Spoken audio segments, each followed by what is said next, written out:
নমস্কার বন্ধুরা, আমি সর্পকন্যা দেবযানী। আমার অনুষ্ঠানে আপনাদের সবাইকে স্বাগত। বন্ধুরা, জোরে আওয়াজ আমরা কিন্তু কেউ সহ্য করতে পারি না। বাইরে যখন জোরে জোরে বজ্রপাত হয়, মেঘ ডাকে, তখন আমরা ভয় পাই ঘরে বসে। প্রকৃতি যখন উত্তাল হয়, শো শো করে হাওয়া বয়, তখন আমরা ভয় পাই। সমুদ্রের তুমুল গর্জন আমরা ভয় পাই। মা যখন জোরে চিৎকার করে ডাকেন, আমরা ভয় পাই। কোথাও যখন একসাথে চিৎকার চেঁচামেচি হয়, আমরা ভয় পাই। আর ঠিক তেমনই মৃদু আওয়াজ, আস্তে সঙ্গীত বা যে কোনো হালকা সুন্দর সঙ্গীত আমরা ভালোবাসি। মা যখন আমাদের আদর করে ডাকেন, আমরা অত্যন্ত আপ্লুত হয়ে যাই। বৃষ্টির ঝিরিঝিরি আওয়াজ আমাদের মনকে একেবারে পাগল করে দেয়। সমুদ্রের একটা শান্ত হালকা ঢেউ, মন যেন মনে হয় কোথায় চলে যাচ্ছে। তার হালকা আওয়াজ আমরা ভীষণভাবে আনন্দিত হই, আমাদের মন একদম অন্যরকম হয়ে যায়। তার কারণ কি? তার কারণ হচ্ছে শব্দ এক ধরনের শক্তি, যে শক্তির মধ্যে পজিটিভও আছে, নেগেটিভিটিও আছে। অর্থাৎ এই শক্তির একটা গুড এফেক্ট, একটা ব্যাড এফেক্ট।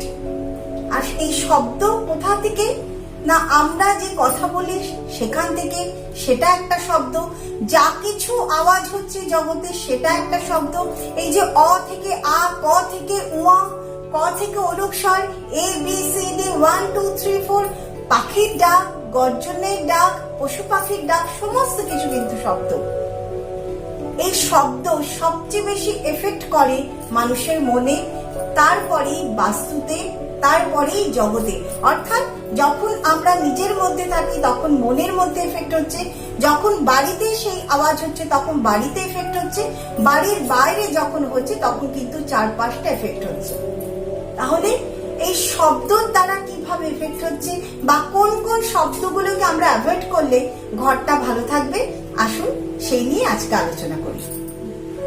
বন্ধুরা, আপনারা খেয়াল করবেন যে যাদের বাড়িতে নিত্যদিন অশান্তি হচ্ছে, বাড়ির মানুষরা একে অপরকে ভুল বুঝছে, কেউ কাউকে মেনে নিতে পারছে না, ভালো কথাও যেন অসহ্য লাগছে, তাদের বাড়িতে নানান রকম ভাবে শব্দ দূষণ হয়।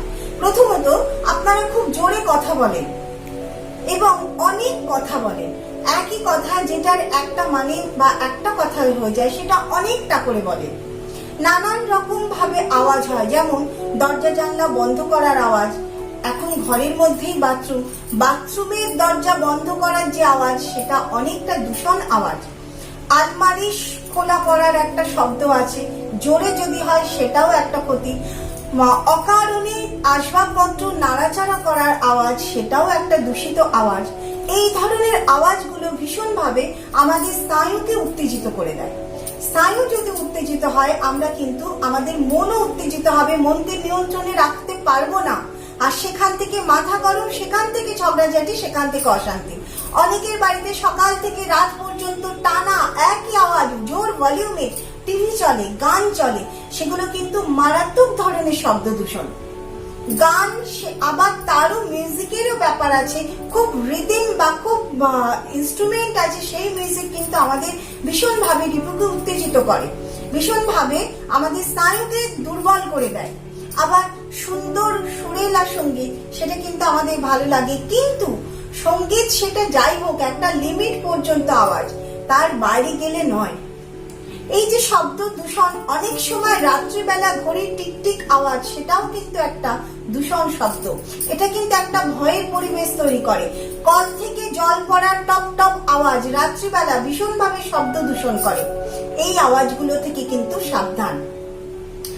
শব্দের যে শক্তি, সেই শক্তিকে সবচেয়ে আমরা বেশি কাজে লাগাতে পারি আমরা যখন ঠাকুর ঘরে থাকবো।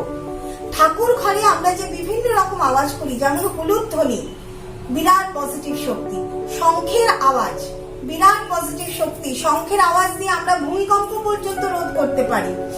আস্তে আস্তে ঘন্টার আওয়াজ, সেটার মধ্যেও কিন্তু অত্যন্ত পজিটিভ শক্তি, আমাদের সারা মনকে ভাইব্রেট করে, মনে হয় যেন হ্যাঁ, আমরা যেটা ভাবছি সেটা ঠিক, একদম পজিটিভ। আমরা যে মন্ত্রোচ্চারণ করি, বিরাট শক্তি, বিরাট। আমরা যে ঠাকুরের বই পাঠ করি, আমরা যে ঠাকুরের গান গাই, অনেক বাড়িতে ঠাকুরের গান গিয়ে আরতি করা হয় বা পুজো করা হয়, অত্যন্ত পজিটিভ। এই যে ঠাকুরের যখন পুজো করা হবে আপনারা চেষ্টা করবেন সেই সময় বাড়ির সদস্য যারা আছেন তারা সেই আওয়াজটাকে, সেই মন্ত্রটাকে নিতে, সেই পাঠটাকে কান দিয়ে শুনতে। সেই সময় যেন কোনো টিভি বা রেডিও বা কোনো কিছু না চলে। আর একটা কথা, একই সাথে দুটো শব্দ সেটাও কিন্তু খারাপ। একদিকে টিভি চলছে আর একদিকে কেউ পুজো করছেন, এটা কিন্তু অত্যন্ত খারাপ। একদিকে কেউ পড়াশোনা করছেন আর একদিকে টিভি চলছে, কখনোই ঠিক নয়। সুতরাং এই যে শব্দের ক্ল্যাশ, এটাকেও বন্ধ করতে হবে। দুজন মানুষ একই সাথে কথা বলছেন, শব্দের ক্ল্যাশ হচ্ছে, একজন শেষ করুন আর একজন শুরু করুন, আস্তে কথা বলুন।